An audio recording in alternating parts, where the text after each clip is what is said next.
following is a presentation of Main Street Media, your source for news, sports, and information on Main Street in Middle Tennessee.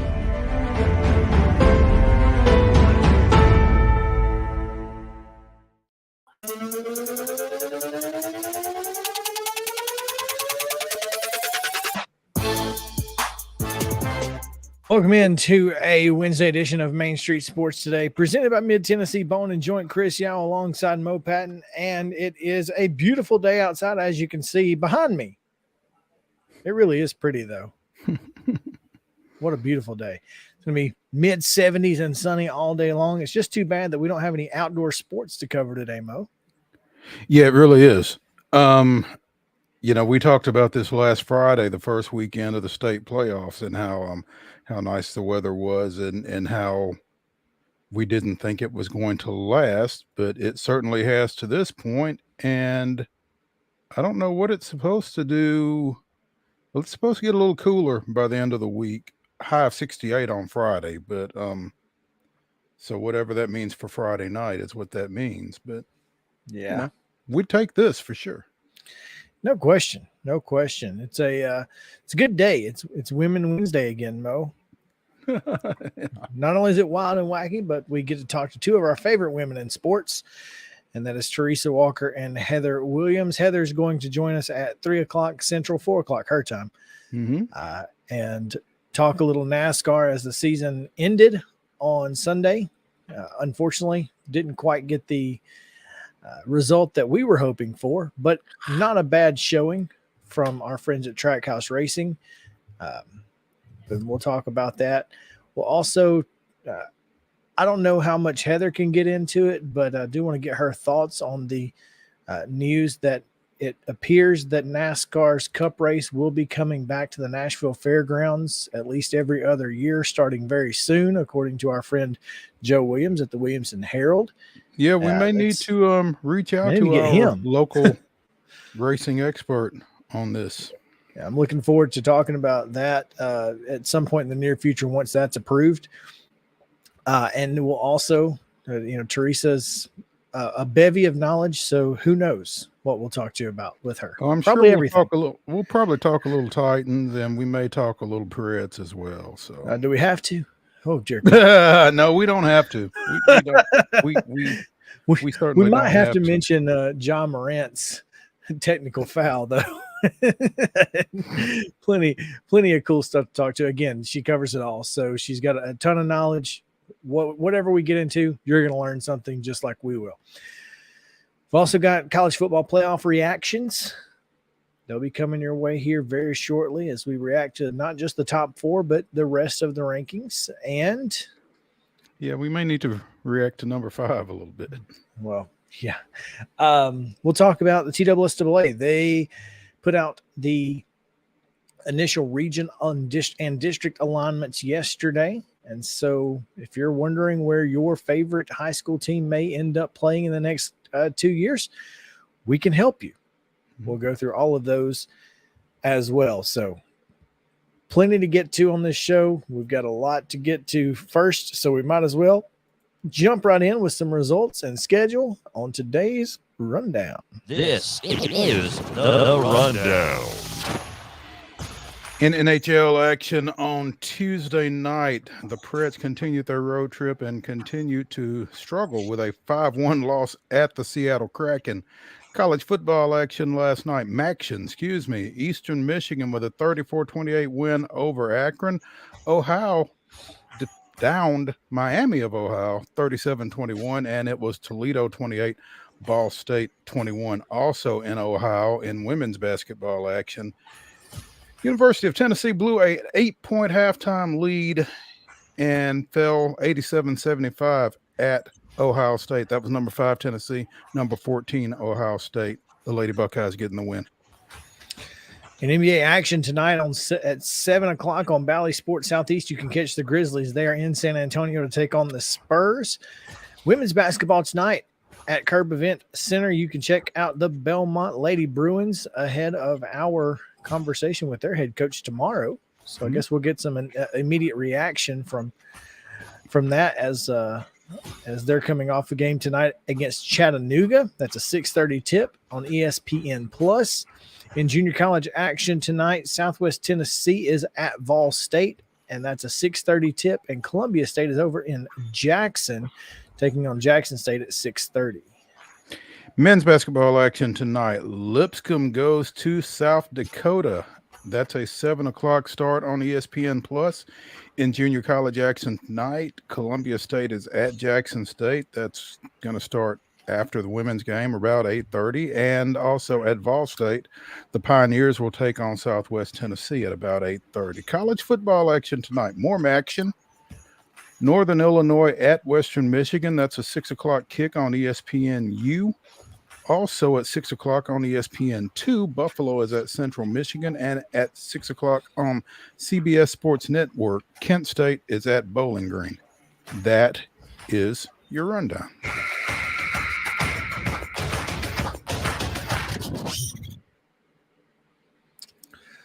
Mo, our top story today coming from the coaching ranks, got a couple of them. Number one, Jacques Vaughn is no longer the interim coach for the Brooklyn Nets. They have named a permanent head coach, and that head coach is Jacques Vaughn.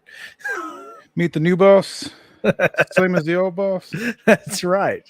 So I guess that's it's interesting considering that when this move initially happened with the firing of Steve Nash, that it appeared that Boston Celtics Ime Udoka was going to be taking over that spot, and instead it is Vaughn, or JV as they call him. JV, okay, all right, not to be confused with John Varlas, right, of the Daily Memphian, but I think that's probably the safe bet for the Nets because obviously Udoka they've got other things going baggage. On. Yeah. Well, Udoka comes with some baggage. They've got some baggage of their own right now. They don't really need any more. Yeah, the less they can take on and the quicker they can get out of the public eye, probably the better it is for Brooklyn. So yeah, this is probably a good call, even if it's interim, not interim. I mean, who knows how long, Chuck? Everybody's interim, whether they got the title or not. So that's true. Maybe he makes it for some period of time. Maybe he gets them through the end of the season. But according to the team's press release and Brooklyn general manager Sean Marks, Jock's basketball acumen, competitiveness, and intimate knowledge of our team and organization make him the clear-cut best person to lead our group moving forward. He has a proven ability to get the best out of our players, hold them accountable, and play a cohesive team-first style of basketball. It's a shame they didn't figure that out a week ago. That's exactly. I mean, that's what's crazy is I don't know what you're doing otherwise if you're the Nets, right? Mm-hmm. I mean, this is a guy who's been your interim now twice and has been pretty good. He wasn't great with the Magic, but it's not like the Magic were anything had a lot of talent on the roster in 2012 to 15. So, yeah, I mean, this is a guy who's been there. Mm-hmm. He's been on the staff, so he knows this. He knows the personnel well enough. And if you're in the business of trying to win a championship immediately, or at least be in the running for a championship, you don't need to be messing around with interim coaches. You don't need to be messing around hiring a guy in the middle of the season who you think is going to be your head coach going forward. The best thing to do is kind of steady the ship, right? Yeah, and I would think that would be the goal of Brooklyn right now is steadying the ship with as little upheaval as possible. I mean, the idea of bringing in a new coach, 10 games in or whatever you are, and him having to get to know everybody and everybody getting to know him and that kind of thing. I mean, the least amount of upheaval, I would think. Continuity is kind of the word I was looking for, but trying to establish some continuity and JV helps you with that. So let's go, you would think. One would think. Also, in other coaching news, Houston Astros and Dusty Baker announced a 1-year contract between the two. Dusty Baker told MLB.com's Brian McTaggart on Tuesday, quote, "I always said if I win one, I want two." So I guess, hey, once you win that first, you get a little greedy, right, Mo? Well, I mean, if some is good, more is better, right? So yeah, I'm not mad at Dusty at all. I never felt like this was his swan song anyway. And how do you walk away from a team that won 106 games in the regular season? Now, whether they bring that team back is going to be, certainly up for debate. But I think as long as Dusty is in place, talking about continuity, he's going to give you a chance, particularly in the AL West. Yeah, it's not very good. He obviously has had a 25-year career in the dugout and the only manager to guide 5 franchises to the playoffs: the Giants, the Cubs, the Reds, the Nationals, and, of course, the Astros. 3-time recipient of Manager of the Year award, and I think he is a finalist for this year's award. Am I correct? Yeah, I would certainly think so. And he's one of based on the NL finalists, my guess is that he's one of the AL finalists. Yeah, since all 3 of them won 100 games. One of the few, and I don't know how many exactly, but one of the few individuals who has won a World Series as both a player and as a manager. That's correct. That's the 1981 Dodgers. Yeah. I was probably rooting against them at that time. Most likely you were. I wouldn't put it past you. Yeah. But yeah, so those are our top stories today. Pretty good news for some coaches. Maybe not great news for Ime Udoka. But I guess he probably had an idea it was coming. Yeah, I can't imagine he was terribly surprised by that development when all was said and done. Oh man, well, we're going to take our first break of the day again. Teresa Walker coming your way here momentarily. College football rankings still ahead, as well as high school football and other sports, basketball, baseball, softball, etc. alignments. Wild and Wacky Wednesday and Heather Williams all coming your way shortly right here on Main Street Sports Day, presented by Mid-Tennessee Bone and Joint. Stick around.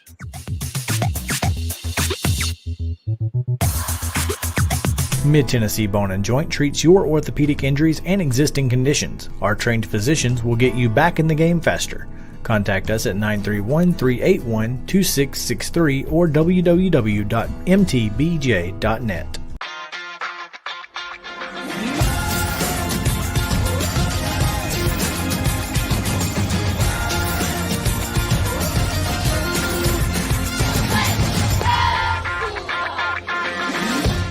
Hey folks, while we take a quick break from the show, I want to tell you about our friends over at Custom Stone Handlers in downtown Columbia.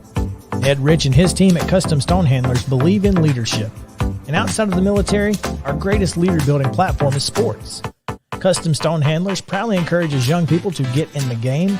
You can contact them today at 931-490-4990 or visit CustomStonehandlers.com. Jones & Lang Sporting Goods here in Columbia has been outfitting teams, officials, and anybody else from T-ball to college for 50-plus years. Be sure and check them out at 931-388-8060 or online at jonesandlang.com. Jones & Lang Sporting Goods, the look of a winner. Zion Christian Academy, ZionEagles.org or 931-388-5731. You can schedule your appointment. Go tour their campus. It is beautiful over there, and you're definitely going to want to see it. Again, it's ZionEagles.org. Give them a call, 931-388-5731, and schedule your tour today. Are you an enthusiastic sports fan? Want to have fun and get in on the action? Heck, yes. That'd be awesome. Have great attention to detail? Want to stay active? Definitely.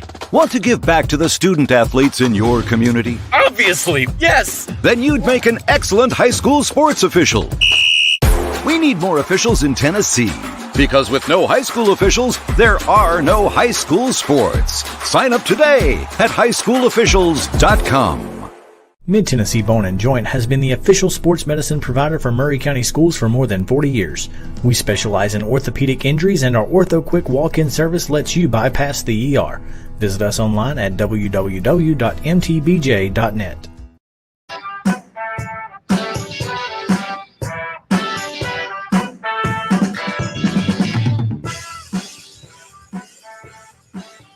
Welcome back in Main Street Sports Today, presented by Mid-Tennessee Bone and Joint. Chris Yao and Mo Patton here on this Wild and Wacky Wednesday. We are getting ready for a wild weekend and week of high school sports, as 32 teams remain in each classification in the in Division I, Mo. That's right. Yeah, 32. Yeah, that's right. That's right. It's gonna. If you've made it this far, you're a pretty good football team. And Friday nights, when the rubber meets the road, and it gets really, really interesting from that point on. I'm sorry. I'm trying to get the link to Ms. Walker. There she is. She's in. Oh, is she in? Oh, good. Good. Okay. Yeah. So again, it's going to be a great weekend of high school football, and looking forward to very much excitement this week. So I'm telling you, man, this is the best time of year. It's the most wonderful time of the year. That's what I say. But now we talk about everything but high school, just about. And I'm sure if we asked her, she could probably give us a little insight into some high school sports too. But we have TERESA Walker joining us. She could give us a little something. We could probably ask her a little bit about Maryville in particular, but we'll stay away from that for now.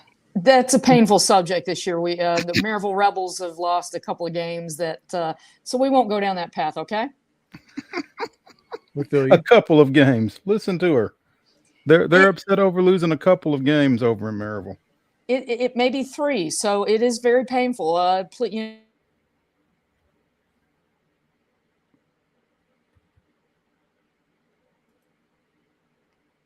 Is that us or her? She's back. Okay. I'm back. What can I say? I'm doing it on the phone, and I don't have my phone connected to the Wi-Fi that I'm using in the AP Bureau today. So I was going to ask you where you were. Yeah, we see the AP photos behind you. So yeah. Nice backdrop. Yeah, it's very cool, isn't it? Yeah, I'm very, very low. Trying to go on my hotspot here and boost the signal.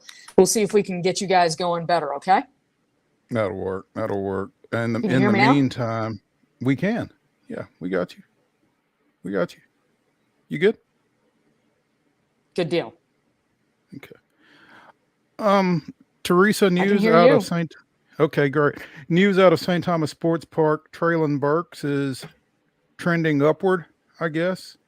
And I guess that's got to be good news, right? Yes, they activated him off of the 21 or into the 21-day practice window, right? And what that means is, they could activate him Friday, Saturday. He could play Sunday. The good thing is he had a bye in there. So, nowadays, in fact, I had a story that moved yesterday on the change in the IR rules where, last year it was unlimited players could return off of IR, and you could put, and they had to spend 3 games. Well, this year it's 8 players, so teams have to be choosy who they bring back. And the other side of that is you've got to spend 4 games. And because the Titans had their bye in that, well, guess what? He's been out essentially 5 weeks. So, hopefully he can come back because, the 31st in the NFL in passing, right? He's got 10 of their 51 catches by wide receivers. So he's got to help if he gets back on the field this week, right? And on Monday, Mike Vrabel praised. I mean, Mike Vrabel does not praise many players, but he raved about the work ethic that Traylon Burks has shown while he's been on IR. So to me, that's a good thing and a strong indication that he's going to have a chance, barring any setback before kickoff. Well, and that's good news for Titans fans who obviously on Sunday witnessed yet again the wide receiver core failing to really get much separation from defensive backs. So So, and when you're talking about young quarterbacks and Malik Willis, and then of course, what Ryan Tannehill has to do as well. It's important. I mean, you gotta have guys who can do that. Oh, without a doubt. And that's what Traylon Burks is. He's big, he's physical, he's fast. He was put on IR with a foot injury. And that's the thing. If he is allowed to, or activated this week, then he brings something.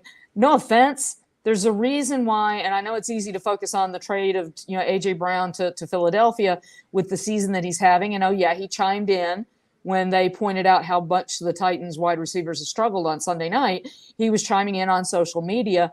But the fact of the matter is, Traylon Burks is the guy you took at 18.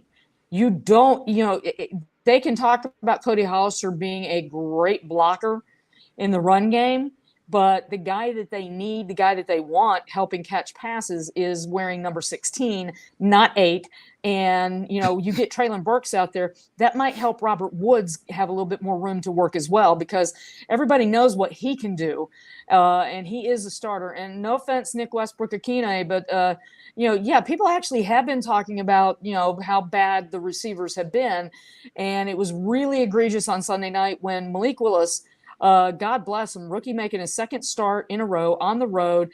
And all he does is go and put the ball on some hands that, if 2 of those balls are caught, then, maybe they come home with a win. And, Nick Westbrook-Akine, he had a defender on him. If you're an NFL receiver, you make that catch. If you're Chris Conley, I think we found why he was on the Chiefs practice squad, not their roster, when that ball hit him in his hands. So Traylon Burks being able to come back would be a massive addition, because defense and Derrick Henry can get you so far. If this team is going to do something in January, they're going to have to be more than one-dimensional. Really felt like that Chris Conley catch that was a game changer, Teresa, to your point. So, and again, Chris and I have talked about it probably ad nauseum, but I mean, it becomes even more glaring, the deficiencies at receiver, when you've got a rookie quarterback out there trying to get you going in the right direction. You got to help him out, and they didn't. No, I mean, Malik Willis put a perfect throw on Austin Hooper, and the veteran tight end caught it. I mean, that is the throw you want your quarterback to make. And again, he hit Chris Conley in the hands. He put the ball at Nick Westbrook-Akine's hands. That's a ball he needs to be catching. I mean, that's the thing. You're getting an NFL paycheck. He's a starter. He's been a starter for this team. Now, some of it might be a bit by default. I mean, he's an undrafted guy out of Indiana. Obviously, nobody in the NFL thought he was worth a draft pick, but he has worked hard and he has earned a job with this team. They had, Ryan Tannehill's talked about how, he knows every position on the field and he has the quarterback's trust. Well, how many, we're getting to a point where you can count on one hand, maybe almost 2 hands, the moments where Nick Westbrook-Akine has had opportunities to make big catches in big spots and not come through. I'm thinking of a play in Pittsburgh last year when the quarterback really needed him to come down with the ball, and he was a little short and missed some others. So, didn't one of Tannehill's out, especially when it's Malik Willis. So, and didn't one of Tannehill's interceptions last year bounce off his hands, I think late in the season or maybe in the playoff game? So, I mean, he's had some issues. Well, guess who was the intended receiver on the interception? Yes, the interception, the last one against Cincinnati. The intended receiver was Nick Westbrook-Akine, and yes, and that was the one that knocked them out of the playoffs. So, when if you're 20 seconds away from forcing overtime and making that game go a little bit longer, and you got the home field, and maybe you just run the ball and Yeah. Coulda, woulda, shoulda. The fact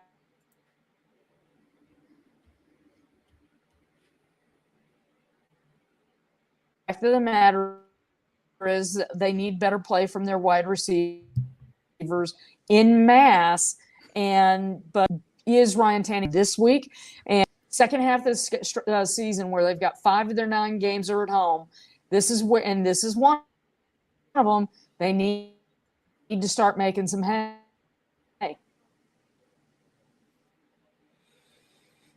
Teresa Walker of the Associated Press with us here on Main Street Sports Today, presented by Mid-Tennessee Bone and Joint.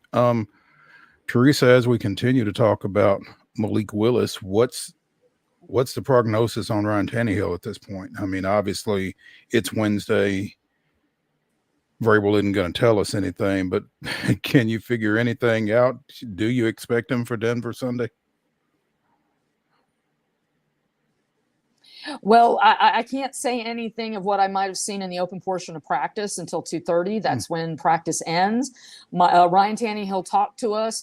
We saw him run through the locker room before practice. He had his jersey on, and he was walking well. It's walking in the locker room, going out to the practice field is not the same as trying to dodge a pass rusher coming at you on Sunday. But, that was something we had not seen, in the locker room at least. So that isn't it, which, practice ends at 2:30, but then we're waiting to do if he was able.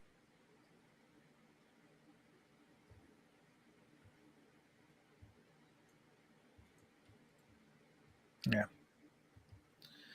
That's what I'm expecting too, is a is game time decision, we assume. Well, that's what he was last week. He was on the plane to Kansas City, and he was warming up in pregame. And if it's, we're all thinking high ankle sprain, but at this point, the fact that he made the trip to Kansas City, was warming up, that is a step. And you don't put him on the plane to Kansas City if he's not close enough to at least be thinking about it, right? You can play with the NFL injury rules to a point. And, at this point, Ryan talked to us. He said he's feeling better. It was easier kind of to watch the game from the sideline than, sitting there at home watching it on TV, the Houston game. So, it sounds like he's progressing.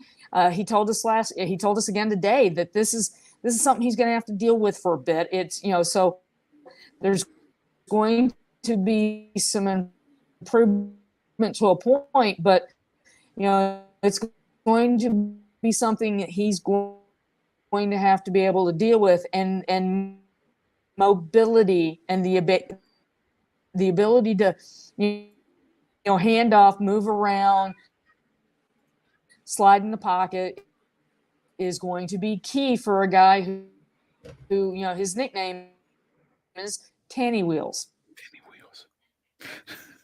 Yeah. A great nickname, right? Come on.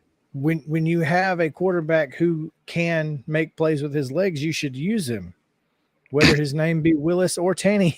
That's all I'm saying. Goodness, Teresa, let me ask you.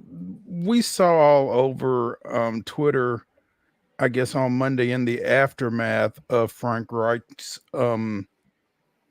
dismissal by Indianapolis, that the Titans should snap him up. Do you think there's any possibility of Reich joining forces with the Titans in a coaching capacity? Let's see what happens during the off season. And guys, it is 2:30, and Ryan Tannehill was seen during the open portion of practice along with Traylon Burks. And I'm not going to say he was running all around the field, but he was moving gingerly. It looked like he was trying to test some things. So, I almost, for Frank Reich, man, if I've got a chance to upgrade him from Todd Downing, I'd be very tempted to have a conversation. Mike Vrabel said Monday that he knows Frank Reich. They've gotten to know each other through committees. They were both hired among the 7 coaches hired in the 2018 off season, and they know each other. He knows his wife. He was going to reach out to him on Monday and express his hey, sorry buddy, I guess. But here's the thing: what does Frank Reich want to do? Does he want to take a few months off? When guys get fired, the thing about NFL contracts, you don't really have buyouts, but they got to finish paying off whatever is left on his contract. So it's going to be interesting to see, does he take time off? Does he become a candidate for another job, or does he decide to does he go back to the OC route? So I'd be interested in talking to him, because but as long as Derrick Henry is on this team, guys, Mike Vrabel and the Titans have made it very, very clear. This is a run team, a team built to run, and a team that is built around defense. So Frank Reich, let's stay tuned. That's a little early, I think, to be thinking that road at this moment. Teresa, before we let you go real quick, just your initial thoughts on last night's top 4, as we're about to get into it a little bit deeper here on the show. Well, I'll say this: Tennessee is the only team that has played 5 top 25 teams, and I'm trying to even remember the Georgia-Oregon game. But here's the thing: Tennessee went to Georgia, and if a play is made here or there, and let's not forget that Hooker had been really, really good on those deep balls. Well, yeah, the defense was really good. He didn't connect on a couple of those. If he connects on one of them, we're talking a much different game in that fourth quarter. So I feel recency bias. It's like, I saw this team lose, let's drop them down. I just have a thing. It just feels that even with the schedule remaining, the Vols are going to have a chance to be in that Final Four mix when they pull the names out of the hat. There you go. Teresa Walker, Associated Press. Follow her at Teresa M. Walker on social media and Twitter. We appreciate your time as always, man. Sounds good. And, now I'll tweet out some of the video that I shot at practice today.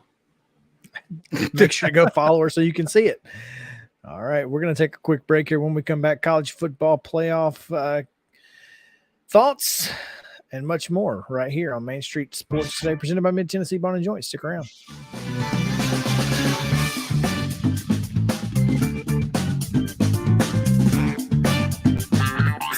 This is Chris Yao with Main Street Sports Today. Every show, Mo Patton and I welcome friends from all across the sports landscape, from high school coaches and reporters to national, college, and pro sports personalities. You never know who might stop by for a chat.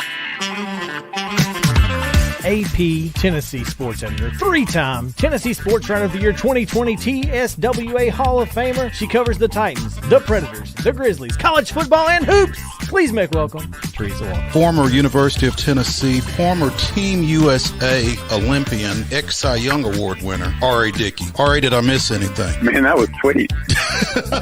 Yeah, I need to listen to that before I go to bed every night. That was nice. Has 5 sports Emmys. That's not bad for the other guy in Wham, Ryan McGee.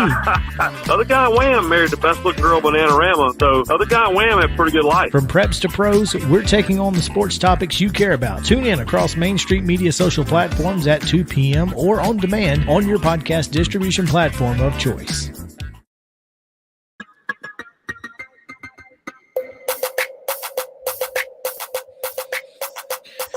Oh, welcome back in. Main Street Sports Today, presented by Mid-Tennessee Bone & Joint. Mo, college football playoff top 25 released last night, and we have it available to you guys here as well as available to us. In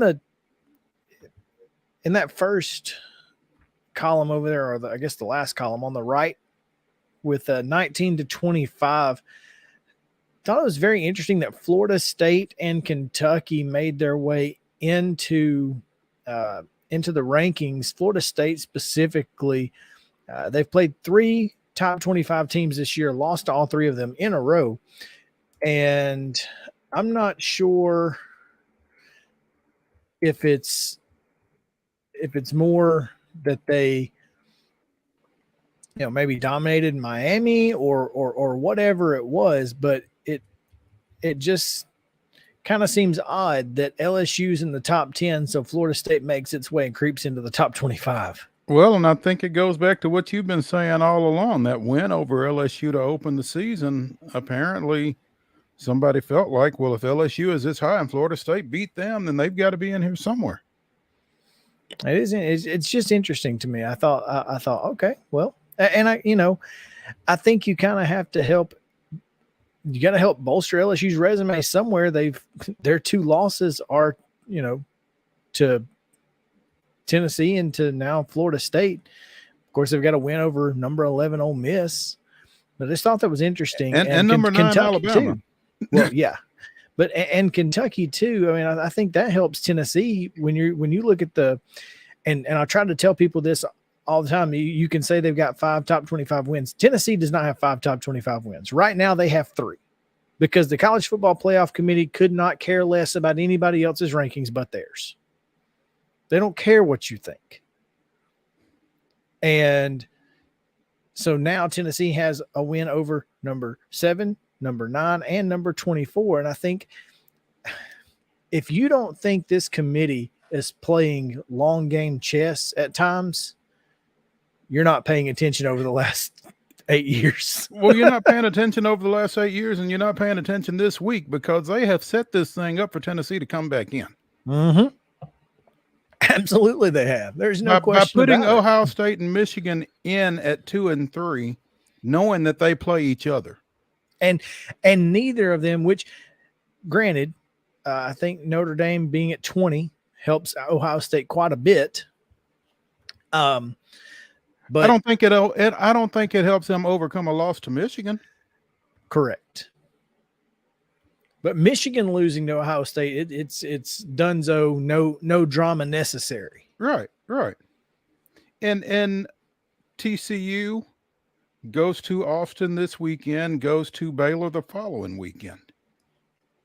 And one of those is ranked, the other not. Texas ranked number 18 in this poll. I think there's some play there.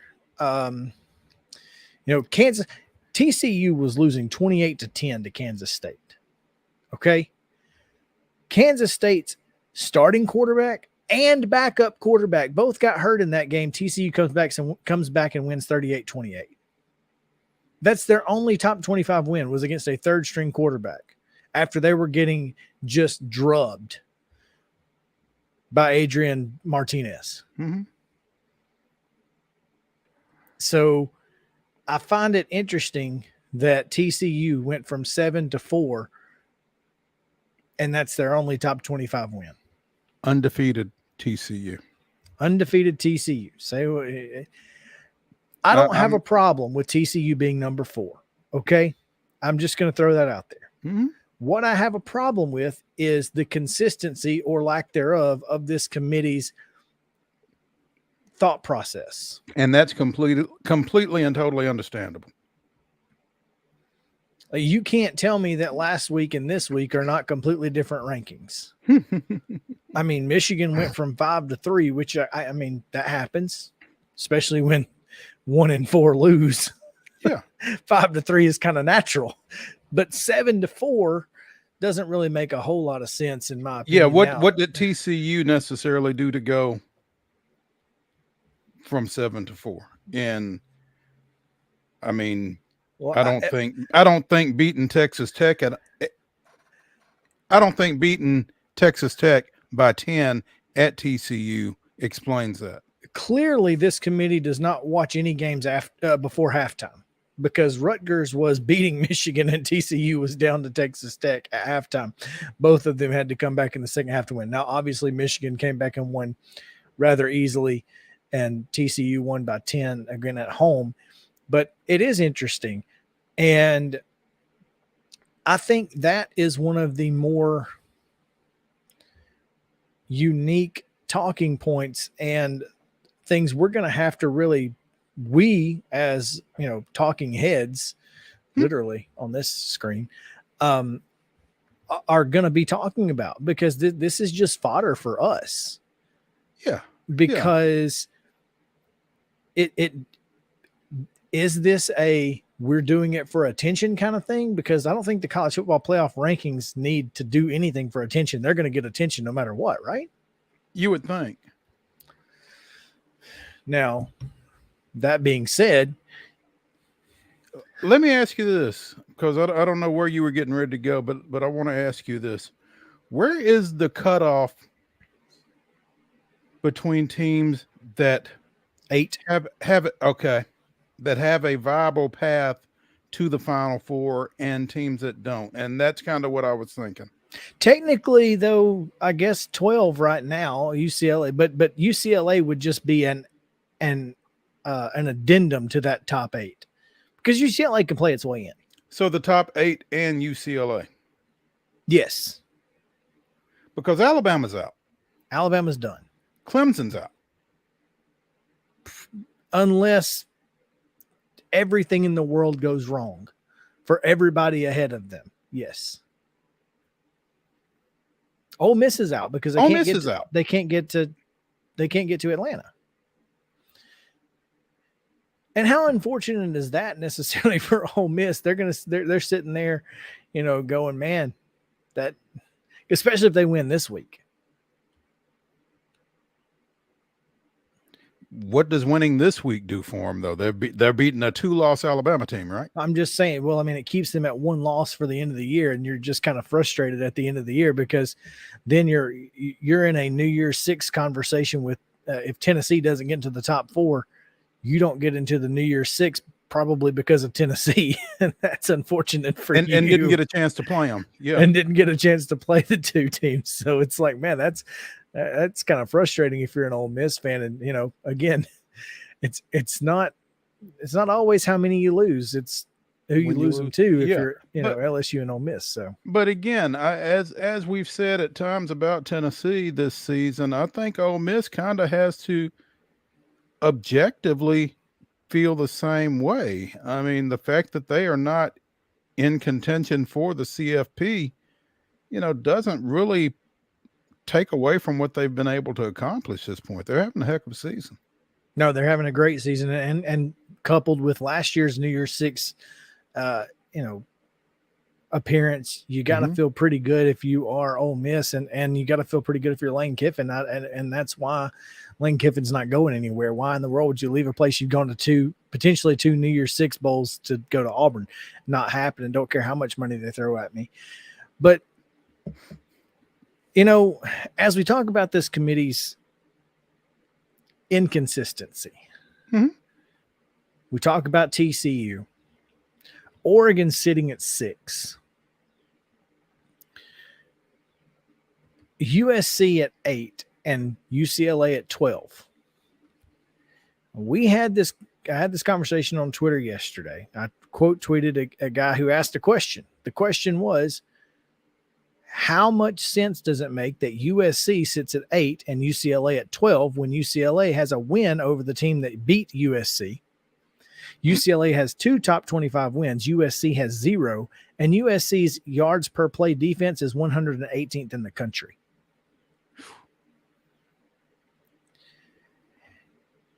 What I'm telling you is that helmet bias is real. If Alabama were Tennessee and they had gotten beaten 28-13 or 27-13 on Saturday, they'd be number 4. Ahead of TCU? Well, they were ahead of TCU last week. Well, if they, that's what I'm saying. Helmet bias is real. USC, and I said this, what did I say? I said this on Monday.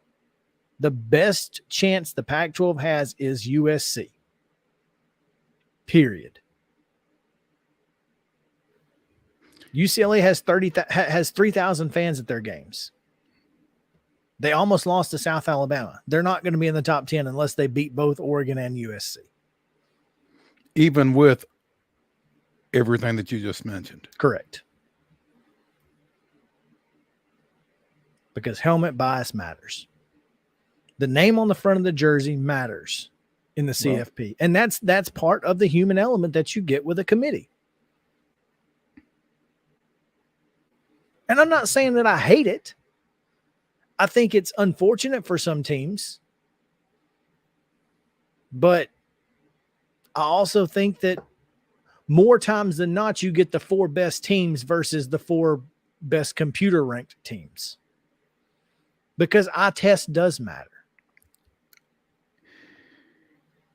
And that's why, as you said, this is talking season fodder more than anything else, because you feel like by the time we get to the end of the season, this is all going to shake out, and you're going to have the 4 teams that are most worthy of playing for a national championship, you feel like. And again, as you look at that top 5 right there, the issue if you're a UT fan, there's very little for you to realistically worry about as long as you take care of your business.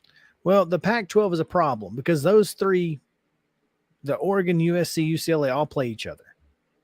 Whether it be in the Pac-12 championship game, if 2 of those 3, get to the championship game, and obviously one's got to win it, and you've got a Pac-12 1-loss champion, you've got TCU who's undefeated and a champion, you're hard-pressed to get in if you're Tennessee at that point. Because no matter what, even if it's Oregon, who lost by 43 points to Georgia in the season opener, and apparently Reese Davis thinks that those 2 are somehow equal, it would be really hard for this committee to keep out the Pac-12 champion, I think. Now, if it's Oregon, there's a lot of drama. If it's USC or UCLA, they're in, I think. And they'll get absolutely pummeled in the Peach Bowl. Well, stay tuned, I reckon. Anything else that just kind of jumps out at you? North Carolina has just kept winning.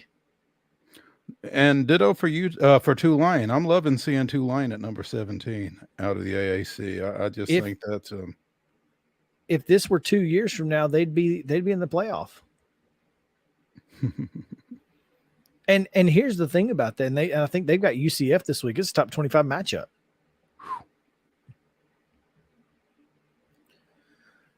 The one thing I hate about the 12-team playoff, and if there was a 12-team playoff this year, it would be very interesting. But the one thing I hate about it is that the group of 5 team, I believe, should be the 8 seed no matter what, unless they're higher, 8 or higher. I think they should get to host the first-round playoff game. If you put them at 12, that's fine. But I think they should get to host the first-round playoff game no matter what. I think that's that should be part of the perks of being a group of 5 team that gets in. I mean, if you were expanding the field, but you're going to make them go to Ohio State or Michigan or something like that right off the rip, then I don't know necessarily how much you're doing for them. Exactly. It should. So I mean, I can see that it should be on campus. Now that's the only thing, but I would like to see a 12-team field here. I don't think the rankings would be quite the same if there were. I don't think they would either if this was for a 12-team playoff. No, I mean I don't think you would see, 5 SEC teams in a 12-team playoff.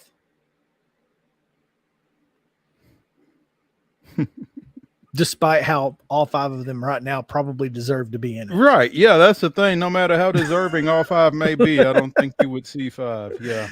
Yeah. So that might be a little much. But you're also looking at what? You're looking at 3 Pac-12 teams. And which is least deserving, 5 SEC or 3 Pac-12? I don't know. I mean, based off what I've seen, it's hard to tell. I mean, the Pac-12 has not won any meaningful out-of-conference games. Mm-hmm. Utah lost to Florida. UCLA, has not won anything outside of the conference that makes you feel excited. USC's got to play Notre Dame, but crap, we've seen Notre Dame be really bad. So you're asking USC to do what Stanford and Marshall have already done this year. correct. Yeah. So no, it just, I mean, the Pac-12 just seems like, your out of conference schedule doesn't really excite me if I am, matter of fact, I've got it right here, the Collie rankings. The Pac-12 is 25-9 out of conference. They're 0-3 against the SEC, 0-2 against the Big 12, 2-1 against the Big 10. So and they have not played anybody in the ACC yet. So in Power 5, they are 2-6 against Power 5 teams. So there you go. Anyway, just throwing that out there. The SEC, meanwhile, is 7-4 against Power 5 teams. So. Of course, one of those losses is Auburn to Penn State. So there's that. But anyway. Do losses that you incurred under a coach who is no longer in place count? Right. They probably shouldn't. Anyway, such is life. Top 4 is what it is.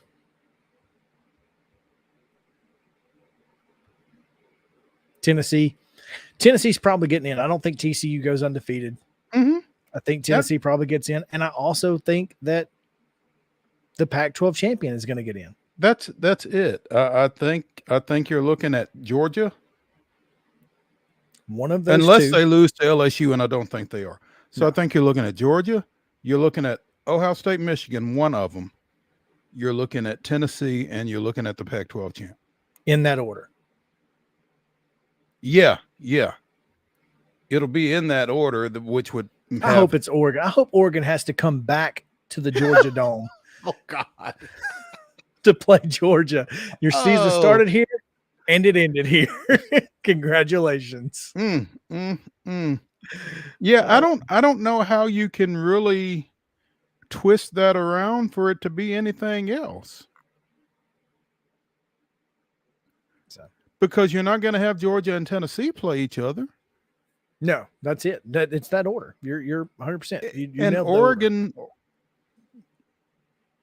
Yeah, I mean, that's it. It's got to either be Georgia, Oregon, or Georgia, Tennessee.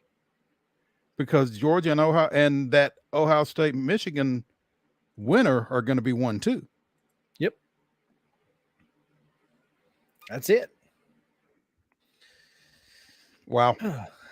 I don't think we really have time to take a quick break here. I would like to talk a little bit about TSSAA rankings, or not rankings, alignment, as we got word yesterday of that. And kudos to the TSSAA for dealing with all this, because it's not easy. Well, I will say this: it's probably easier for them than it is for us, because they probably have some computer visuals stuff. They've got Bradley Lambert, who can do some stuff that is clearly beyond our capabilities. But I feel like for us in particular here locally, I think Columbia Central and Spring Hill really made out, as we talked yesterday, about as well as they could have, because in football, basically what they did was reestablish old District 8 AAA with Columbia Central, Franklin County, Lawrence County, Lincoln County, Shelbyville, and Tullahoma, and then they pulled Spring Hill in. So I think from a competitive standpoint, obviously those Columbia Central and Spring Hill no longer have to deal with Nolensville and Page. And I think they would tell you that that's a good thing. So how about Region 7 5A? Now let's just talk about this one. Okay, hang on. Let me try to get that one in front of me. Beach, Hendersonville, Henry County, Springfield, Portland, and Hunters Lane. Okay. Now what? Jesus. What are you saying from a competitive standpoint? I feel real bad for Hunters Lane in Portland. That's what I'm saying. Well, because those other four, I mean, over the last few years, Springfield has been really good, and then Beach, Hendersonville, and Henry County are seemingly, as good as it gets. In Class 5A, Hendersonville moving back down from 6A. Beach coming back down. Beach too. Yeah. Beach and Hendersonville both moving down, and you go, oh man, that's brutal. Yeah, yep. That's a meat grinder. That may be the toughest region in 5A. I don't think there's any question about that. Maybe Central, West, and Powell, but that's a 5-team region. So you only, you just got to not be 5th to get in. Yeah, and then once you get in, you take your chances. Yeah. So, but yeah, that's crazy, man. I was really kind of taken aback by the new 5-2A region that includes East Hickman, Harpeth. Right? Yeah. You've got East Hickman, Harpeth, Hickman County, Lewis County, Loretto, Mount Pleasant, Summertown, and Waverly. So that's an 8-team district region there. And Loretto to Harpeth ain't an easy trip. I don't even know if you can get there from there. Yeah, Loretto to Waverly ain't going to be a whole lot of fun either, really. So, I mean, well, Waverly is even kind of, Harpeth is at least straight north. Waverly's out random west team. They're kind of out on an island in that one. Yeah. Kind of like Dixon County in that Clarksville region. Well, Waverly, Henry County, and kind of Dixon County are kind of in the same predicament in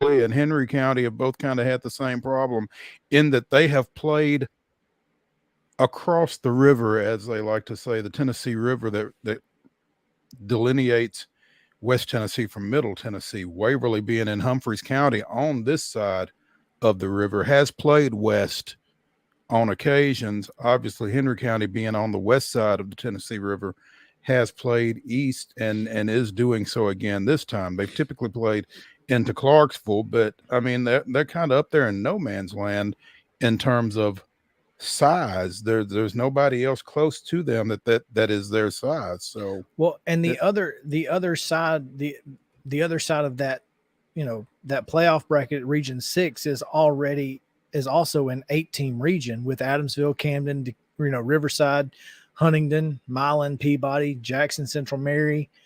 There's nowhere else you can go because 7 and 8 are all Memphis schools. Right. So you had to take it was either that or you were going to have to put Mount Pleasant, Loretto, or Summertown. You were going to have to split those up and send another one to Region 4 and go east all the way to potentially Marion County, where Fayetteville is going to have to Fayetteville and Forest have to go all the way to Marion County for a game and for a region contest. Fayetteville to Marion County probably isn't necessarily that bad because they can just go across 64, I think. But it's still a long way. But that Forest Marion County is that's tough. Yeah. Fayetteville in 2A. That's probably where they need to be. For just a second, because you've got a couple of 4-team districts. You got 3 4-team districts in Region 5A and then in Region 5-2A. Region 5A, District 10, Culleoka, Hampshire, Richland, and Santa Fe are District 10A.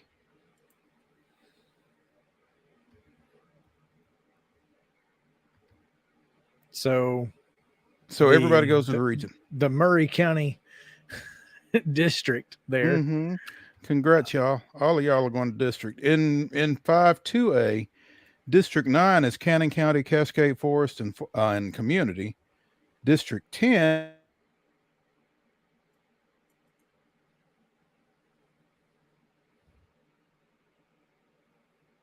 district, you got plenty of non-district games to go out and get. Well, 11 and 12 you are got the same plenty thing. of 11 and 12, same thing. It's kind of odd to see so many 4-team districts to me. Matter of fact, Mo, District 6, 7, 9, 10, 11, 12 Are all 4-team districts? 4-team districts in Class 2A. This is why you can't have 4 classes unless you split them up with a different number of schools in each class.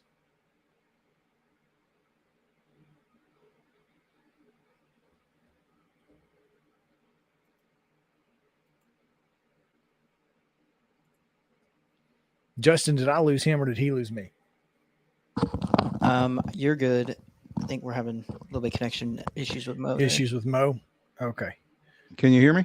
Yeah, we can hear you now. Okay. This is what I was saying is this is why you can't. This is why if you're going to have 4 classes, you're going to have a small 1A, a small 4A, and 2 big 2 and 3s. Yeah, because the 4s in particular are probably closer together, geographically speaking. So it's it has created some interesting groupings, I guess. And again, in 4A, District 9 4A, it's Coffee County, Columbia Central, Lincoln County, Shelbyville, Spring Hill and Warren County, the other 2 there. So. And I guess you can schedule around that for those games to be on Fridays, maybe, but still. And District 9 4A will match up with District 10 4A, which is an all Williamson County district with Brentwood, Centennial, Franklin, Independence, Nolensville, Page, Ravenwood, and Summit. 8-team district there. So that'll be fun come region time. Yeah, so long as the region tournament isn't in McMinnville. If it is, I quit. Oh, man. Well, let's take a short break here, Justin. And when we come back, we'll get to Heather Williams, talk a little NASCAR on the other side of the break. Main Street Sports Today, presented by Mid-Tennessee Bone and Joint, returns after this.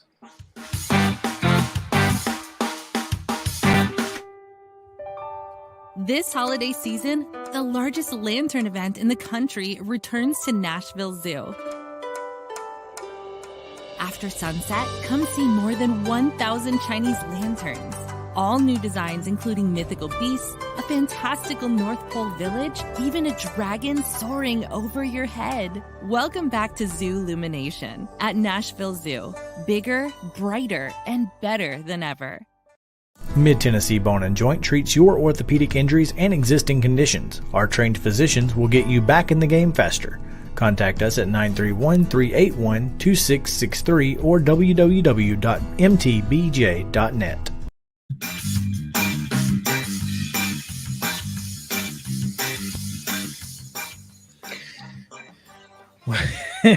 Welcome back in Main Street Sports Today, presented by Mid-Tennessee Bone and Joint. Mo Patton and Chris Yao here on this Wednesday as we get you caught up on the happenings from the weekend in NASCAR. We are joined by Heather Williams, who is joining us via telephone today. Heather, how are you? I'm good. Just running around doing some National Signing Day coverage. So, well, we hate that. Oh, go ahead. Go ahead. I was just going to mention that I covered the signing of ETSU head basketball coach Desmond Oliver, former UT assistant's son, Dante. In an upset decision, he is going to ETSU. Oh! Great recruiting job by Coach Oliver, huh? Yeah, well, apparently, according to Dante, he was originally not going to go play for his dad, and he said the assistant coaches talked him into it. So, great recruiting job by his assistant coaches, apparently. That's interesting. Well, Heather, we hate that we don't actually get to see you, but after the events of Sunday night and last week's events, it might be best that we can't. So, I mean, I didn't harass you one time this week, Mo, about the game. I was well behaved. you were well behaved, but I think that had to do with the fact that it was 17-9 for the longest as well. So, at any rate, that's fair. Yeah, That's definitely fair. Phoenix, relative to what you anticipated. I mean, yes, Joey Logano was probably the pejorative favorite going into the weekend. I mean, he was the guy that had the most time to prepare. He's got the most experience. He's the oldest guy of the group, the ripe old, I believe, 32 years old. So, yes, I mean, I think that it was a tough weekend. I would have liked to have seen if Christopher Bell could have given a little more to the situation had not the horrible events happened with his team's co-owner dying the night before the championship race. Because I just don't feel like that Joe Gibbs team was really, any of those teams were really all into it. And how could you be after that happened? So, that was the only, awful part of the weekend was, that happening and the kind of the effect it had on the championships, a much lower secondary part of that. But yeah, as far as the racing went, that's pretty much how I expected the race to go. Chase Elliott hasn't been good all playoffs. He really wasn't that great this weekend. And the other three guys battled it out for the championship. It was an unfortunate situation with Ross and Chase in the middle of the race. Chase Elliott pretty well knocked out by on a restart when Ross Chastain got into his right rear or left rear. But, a lot of folks will say Chase wrecked Chase, and I'd be one of those.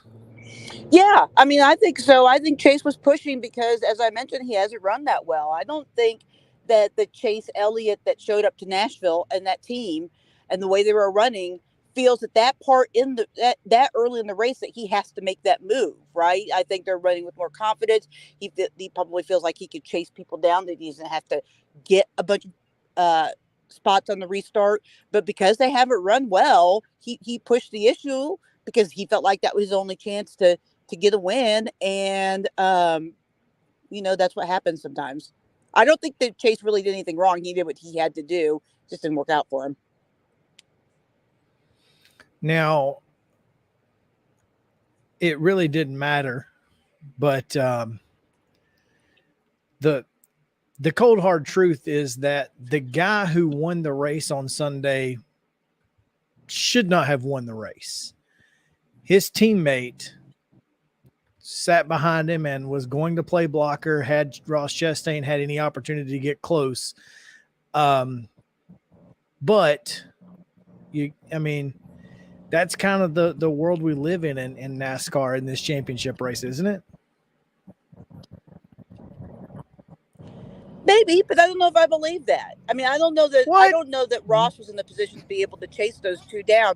Yeah, Ross wasn't in a position to chase those two down. And you don't think Ryan Blaney, who hasn't won all year, wouldn't have wanted to win the race? And if he wins the race and Joey Logano finishes second, Joey's still the champion. And then the captain gets a win from all three of his teams and a championship. So I don't necessarily think that he had the car to pass him. I don't know. He was up front the whole day. He didn't try, not real hard. Logano won both stages and the pole.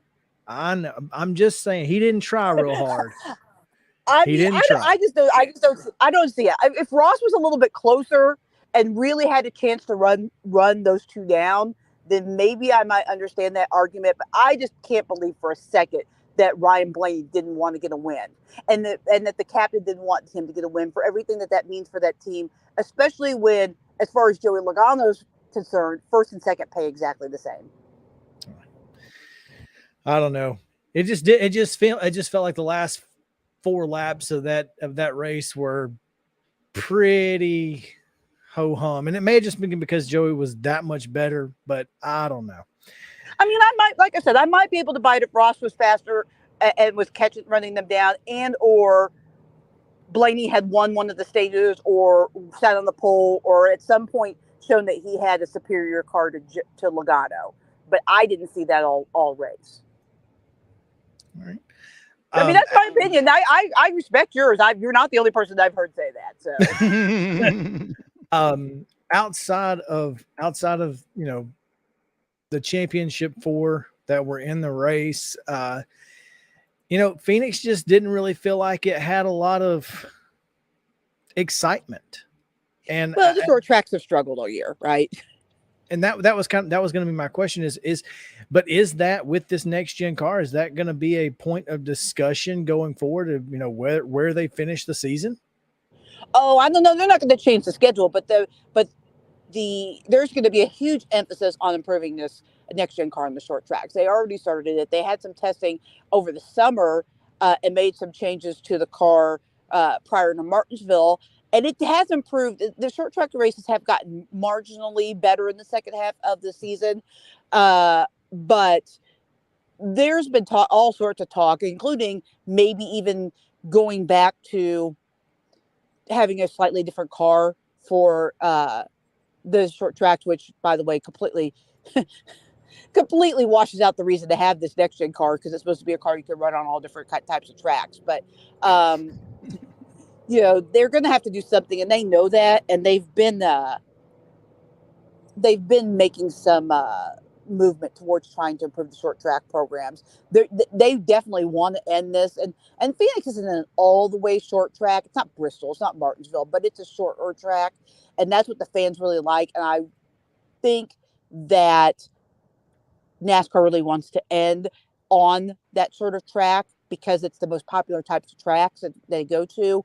And as far as weather goes, Phoenix has got to be the one. I mean, it just has to be when you're racing in November. Yeah. I mean, weather is pretty well paramount at that point. Yes. I mean, if you want people to come to your race anyway. Well, Martinsville was not awful, but I've been in some Martinsville races, which is, second to the last, third to the last, somewhere around in there each year. I have been to some Martinsville races that have been downright miserable. Like, I'm just like, why do I do this to myself? Because it's not fun. I don't really have a whole lot outside of, this last race, but do you feel like obviously another Ford caught on fire? So there's that.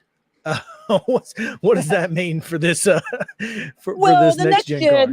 The next gen has been a mystery wrapped in an enigma, I think is the phrase. It's had some really good, strong points and has done a lot of the things that they wanted it to do. It's cut costs. It's increased competition. We had 19 different winners this year. If in your mind, they probably should have been 20, right? Because Ryan Blaney could have won. But it's done a lot of good things, but it's got a long way to go.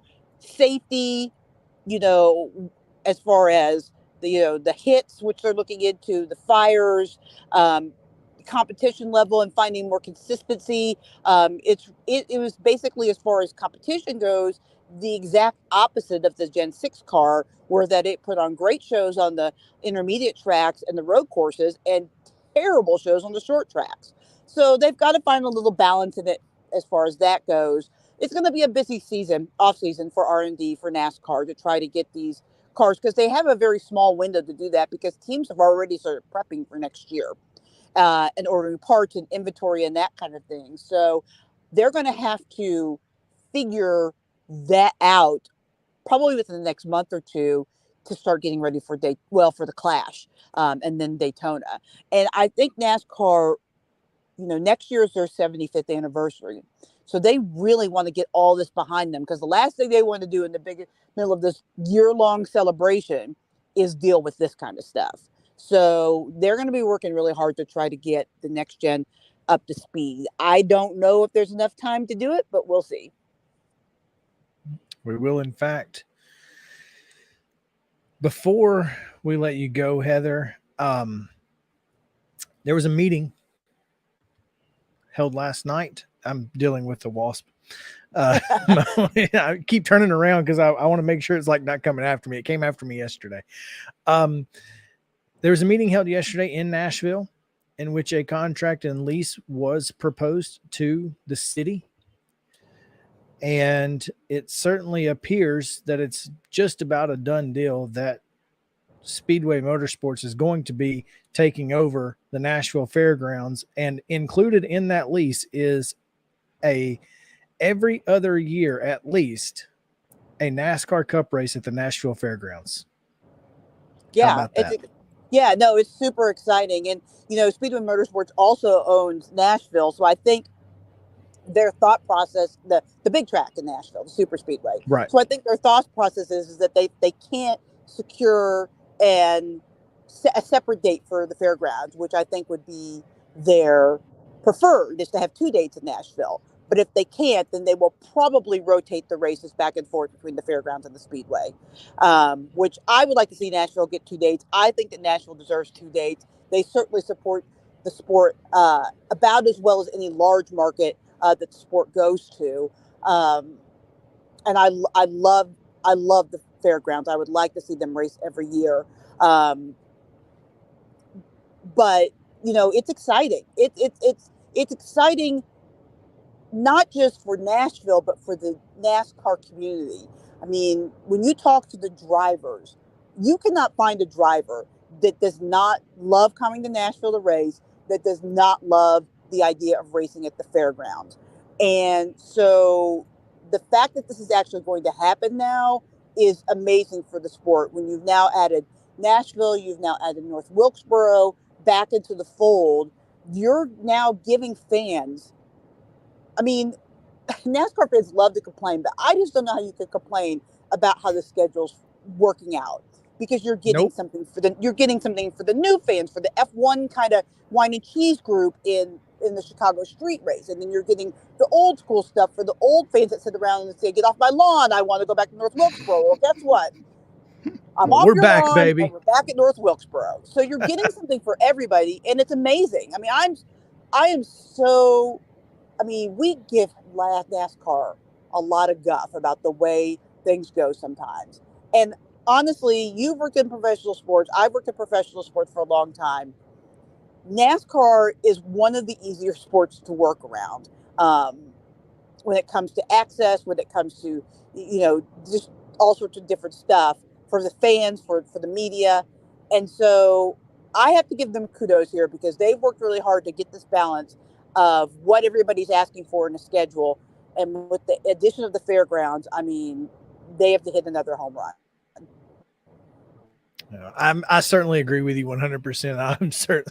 I, for one, am so happy to see both North Wilkesboro and the Nashville Fairgrounds potentially back on the circuit. It really does kind of feel like, the late 80s, mid 90s. Now, I know NASCAR's not been at the fairground since before then, and I guess it was probably 84, 85, something like that, the last time they ran there. And the Cup Series. The Cup Series. Yeah. I'd love to ran there, because Kevin Hart, I think in a truck maybe, or a Xfinity car, but he's the only guy that has. Right. Well, they ran there till the 90s, right? It was said, wasn't it the 90s? And this is just me going off of historian Joe Williams, who, if anyone would know, it would be him. It was told to him sometime in the 80s, and I don't know exactly off the top of my head because I don't have it in front of me, that NASCAR's Cup race would never return to Nashville. Really? Oh, yeah. I've heard other people say that they were told that. Never. Yeah. Never's a long time. Never is a heck of a long time, especially when you think about, which, NASCAR at that time was pretty well set, and they could tell folks that back then. But let me just say this: never is a word you don't want to use very often. The only time I would use it would be in this context, which is never underestimate the power of the Bruton Smith family getting what they want. Beyond that, I would not say never. It's just not. There's too much unpredictability, and especially and beyond the Burton Smith family, never underestimate the power of Dale Sr. or Dale Jr. getting what he wants. That's Dale right. Jr. wanted North Wilkesboro, and Dale Jr. wanted Nashville, and by God, both those things happened. Yeah, it was 1984 when Joe Williams says he's a 21-year-old director of public relations at Nashville Speedway when the last NASCAR Cup Series race was completed in July. By March of 1985, the two annual events were gone to never return again, we were told. 1984 was the last Cup race held in Nashville. We're going to get another one soon, Heather. Well, I guess it's going to take probably a year and a half to 2 years to get the improvements in the Host Coast Cup Series. So I guess never is 2025. That's what I'm hoping for. So never is roughly 40 years then. Yes. Give or take.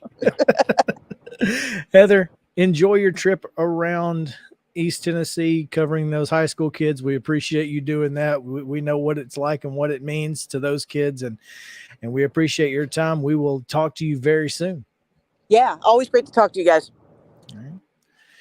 Heather Williams, WCYB-TV, joining us here when we return the weirdest and wildest news from across the world and Florida on Wild and Wacky Wednesday right here.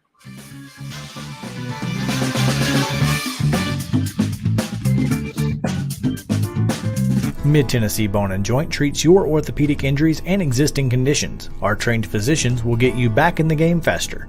Contact us at 931-381-2663 or www.mtbj.net.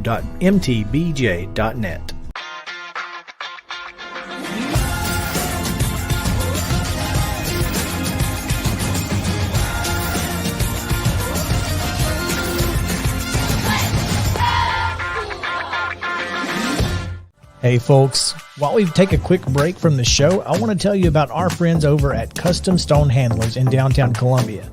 Ed Rich and his team at Custom Stone Handlers believe in leadership. And outside of the military, our greatest leader building platform is sports. Custom Stone Handlers proudly encourages young people to get in the game. You can contact them today at 931-490-4990 or visit CustomStonehandlers.com. Jones & Lang Sporting Goods here in Columbia has been outfitting teams, officials, and anybody else from T-ball to college for 50-plus years. Be sure and check them out at 931-388-8060 or online at jonesandlang.com. Jones & Lang Sporting Goods, the look of a winner. Zion Christian Academy, ZionEagles.org or 931-388-5731. You can schedule your appointment. Go tour their campus. It is beautiful over there, and you're definitely going to want to see it. Again, it's ZionEagles.org. Give them a call, 931-388-5731, and schedule your tour today. A game without a crowd is just a scrimmage. A performance without an audience is just a rehearsal. Without your presence, high school sports and the performing arts aren't possible. Ensure that these essential extracurricular activities continue to enrich the lives of students in Tennessee. Purchase a ticket to your local high school's game or performance. This message presented by the TSSAA. Mid-Tennessee Bone and Joint has been the official sports medicine provider for Maury County schools for more than 40 years. We specialize in orthopedic injuries, and our Ortho Quick walk-in service lets you bypass the ER. Visit us online at www.mtbj.net.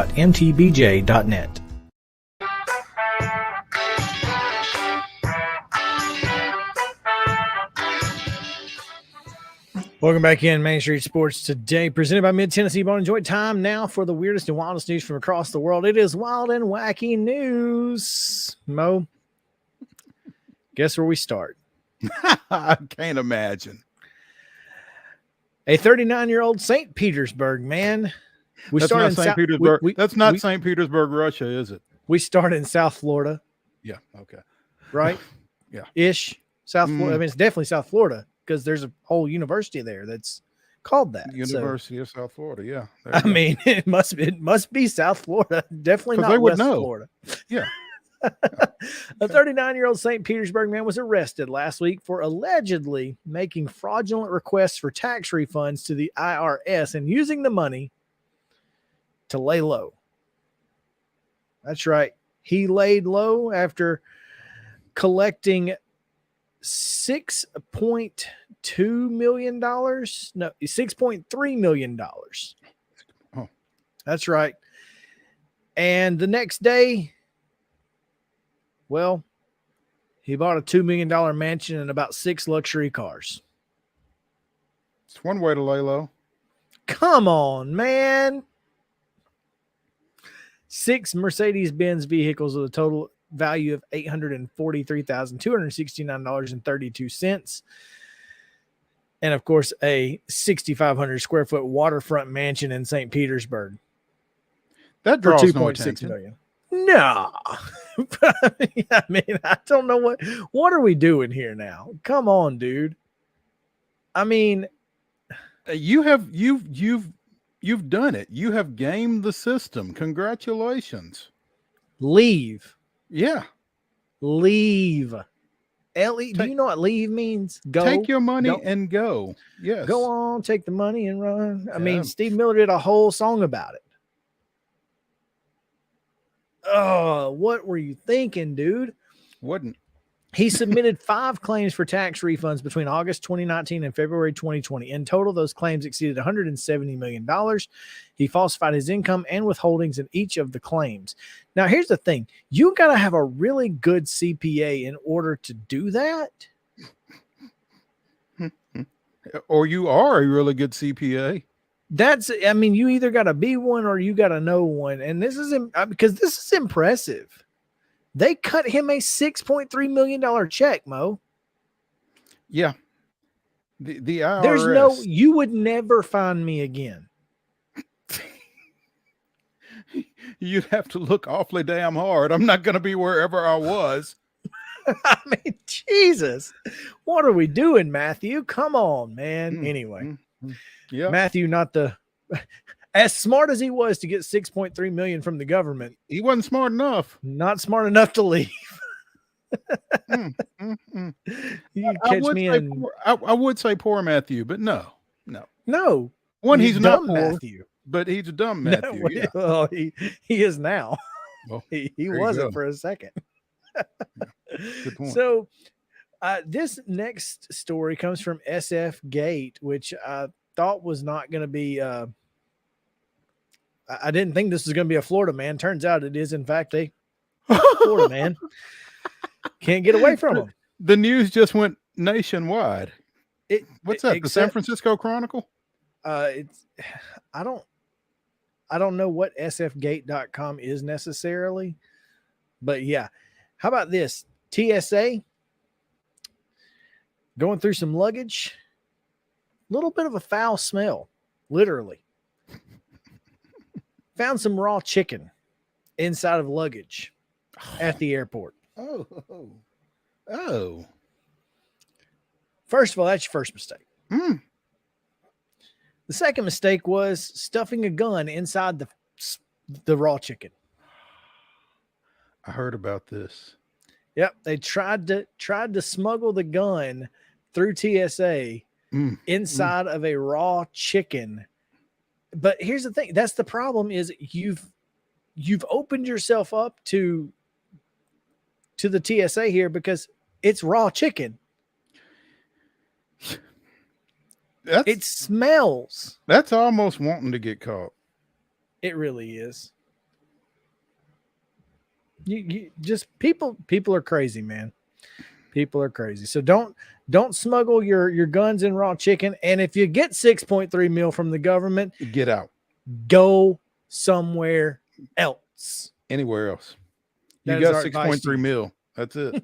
That is our advice to you. And that is our show for the day. Appreciate you guys hanging out with us here on Main Street Sports Today, presented by Mid-Tennessee Bone and Joint. Tomorrow, we have Belmont women's basketball coach Bart Brooks joining us on Coach's Corner and much more. We appreciate you guys hanging out with us. This is Main Street Sports Today. For Justin, back in the studio. Mo, I'm Chris. Have a great day.